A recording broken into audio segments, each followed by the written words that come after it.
চৰণে কৰোঁ সহস্ৰ প্ৰণাম।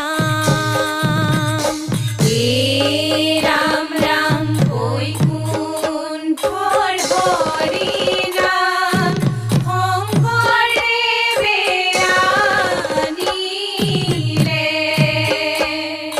হে ৰাম ৰাম হৰি নামৰ মিয়াৰ জগতত ধুৱালে।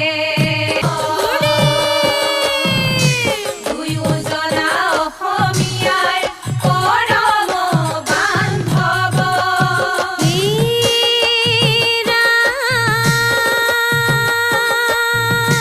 কীৰ্তন দশম ৰত্নাৱলী অসমীয়াক দিলা।